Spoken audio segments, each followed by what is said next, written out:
Cualquier cosa tú no las pasas. Sí, claro.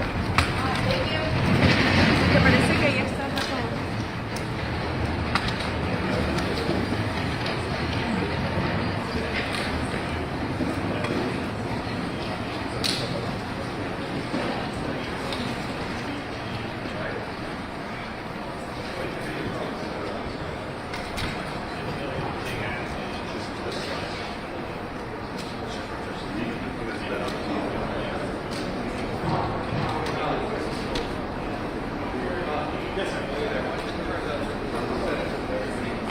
Can you count to 217, please, for the mic check? 1, 2, 3, 4. I'll be talking about something. 1, 2, 3, 4.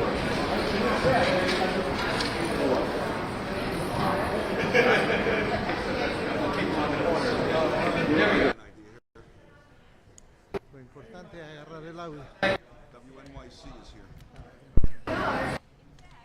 Better off than I am. ¿Cómo estás, Jacobo? Hola. Just lean on it. Wait, let me lock this down. This is gonna work. This is not locked. You know what? That's not a bad idea. Yeah, that might be good.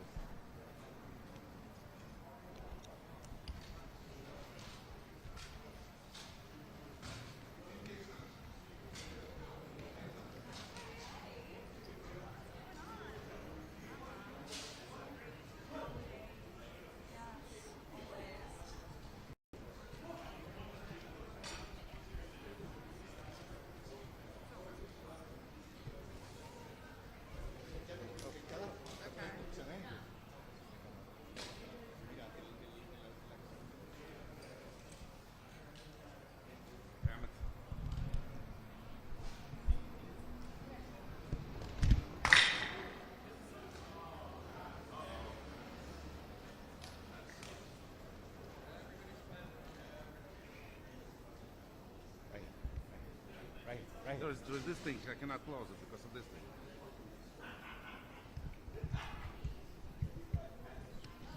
Here. Touch here. It's not mine. It's okay. Go for it.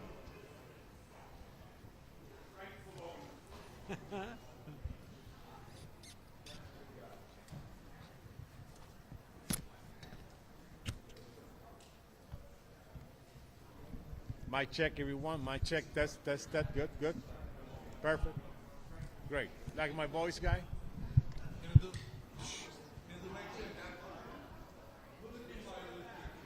Sure. Mic check. 1, 2. Check. 1, 2. Check. 1 check.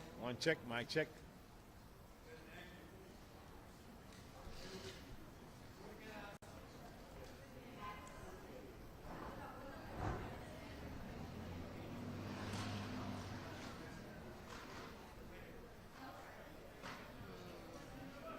Can I clip on your thing?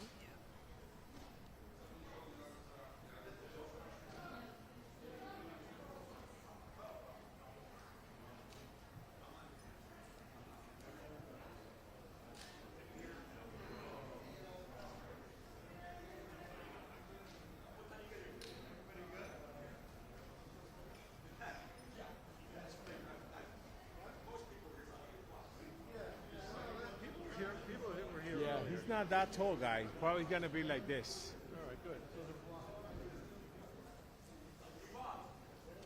Wow.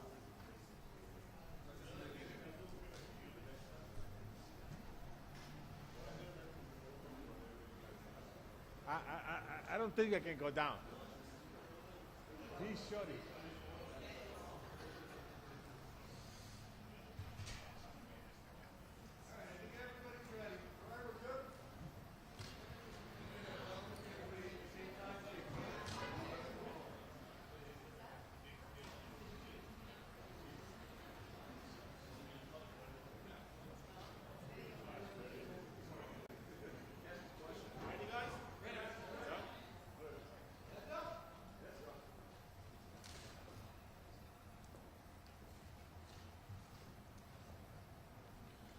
Good morning, everyone. Today we take our first significant step towards pursuing justice in this case, with the grand jury having indicted Sebastian Zapeta with 4 counts of murder, murder in the first degree, 3 counts of murder in the second degree, and arson in the first degree. These are significant counts. Murder in the first degree carries the possibility of life without parole. It's the most serious statute in New York State law, and my office is very confident about the evidence in this case and our ability to hold Zapeta accountable for his dastardly deeds. We believe very strongly that this case belongs in state court because the charges here are more significant in state court than currently in federal court. But we have a very strong working relationship with our federal partners, and of course we'll always do what's in the best interest of the people of the state of New York and in the city of Brooklyn, because we want to make sure that he's fully held accountable. On January 7th, the indictment will be officially unsealed in court. At arraignment, we expect the body to be present in the courtroom. Mr. Zapeta, today he waived his appearance here in court, so January 7th will be the first day where we expect to have him in court when he's arraigned on the felony indictment. I want to assure the people of this city that this office will do everything in our power to hold him accountable. This was a malicious deed, a sleeping, vulnerable woman on our subway system. This act surprised many New Yorkers as they were getting ready to celebrate the holidays. But now New Yorkers are waking up and understanding that on the 22nd of this year, this happened. This was intentional, and we improved to prove this in a court of law. I want to thank the grand jurors in this case, right around the holiday, to see the video and the images of a woman set afire is very hard to deal with.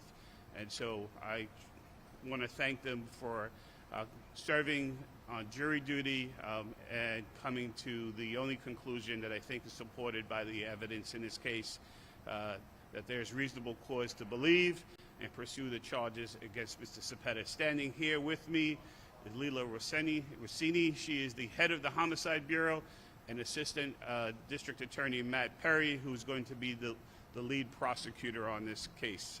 If there are any questions, I'll take them now. Yes. In this particular case, the allegations of the arson, setting the arson on the train with the woman, causing her to be engulfed by flames, allows it to be charged as first-degree murder 1. It's the most serious charge. Most of the time it's charged in the connection of killing of multiple people or the killing of a law enforcement officer.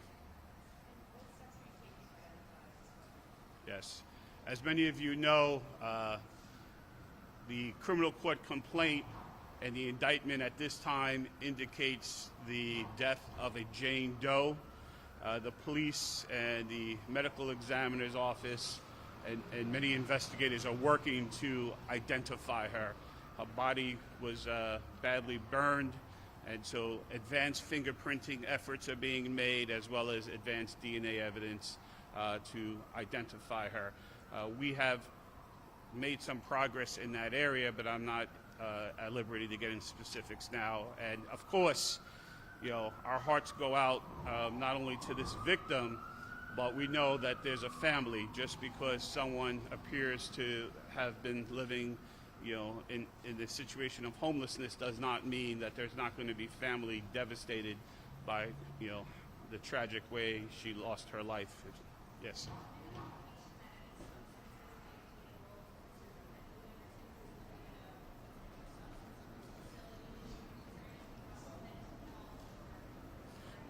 Not at this time. at this time, you know, we're pursuing this under the theory that this was an intentional act, but we also have on the indictment depraved indifference murder, and so there's different theories of the case. But you know, if we watch the video, and I'm sure many of you have seen the video, it's clear that it appears a lighter was used to set her on fire, and you know, that's our working theory on the case right now. Yes.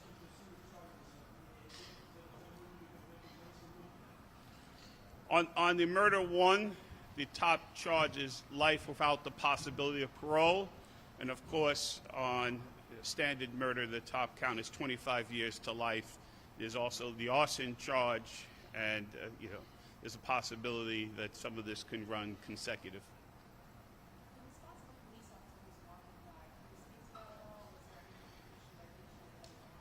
Well, we know that the officer attempted to get a fire extinguisher to douse the flame.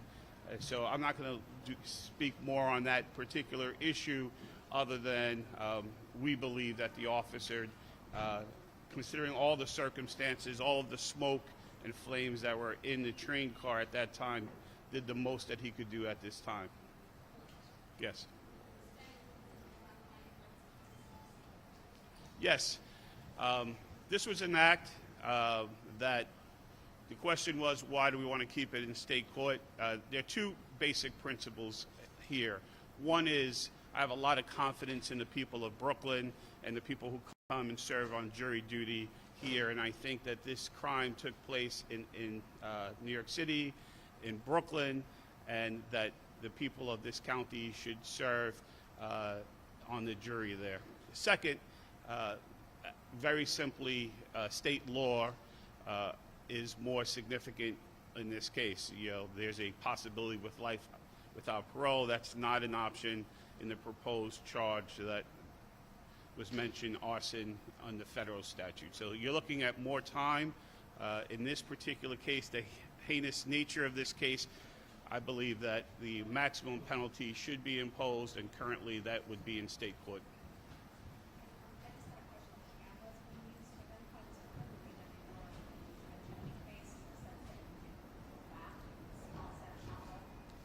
Well, we're grateful that to a lot of people here. One thing, we're grateful that the transit system has cameras, and I'm also grateful to some of the witnesses who quickly informed the police of the identity of the alleged perpetrator of the crime. I think all of these things work together to make sure that he was captured immediately. Very important to the safety of New Yorkers that somebody who would behave in this way is currently in custody. We're working on that. We're working on trying to go back and trace when she entered the subway system, and exactly, if there's a clear shot of her face.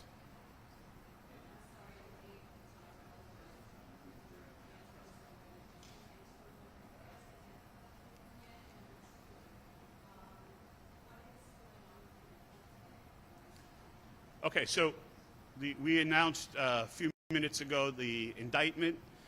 The judge received the indictment today, murder in the first degree, 3 counts of murder in the second degree, arson in the first degree.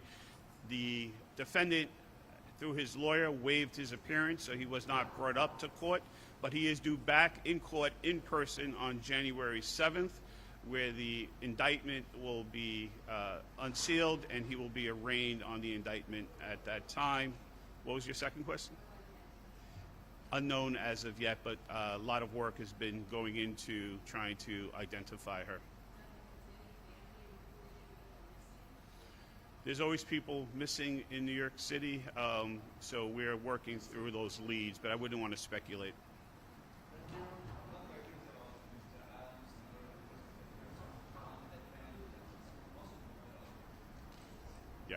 There is no death penalty in the state of New York, so that's why the maximum penalty here is life without the possibility of parole. And we charged that count. in order to make sure that we can, seek that penalty. We have a long way to go. This is really the first significant step of today in holding him accountable.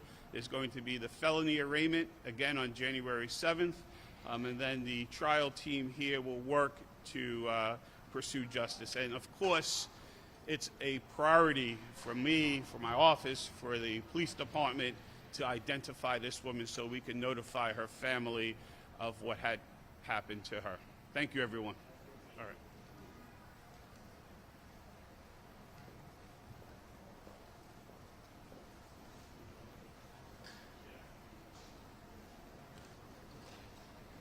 Thank you, Yvonne, for the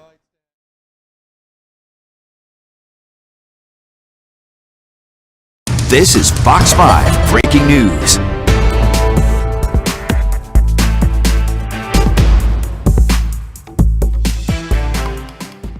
This is Fox 5 Breaking News.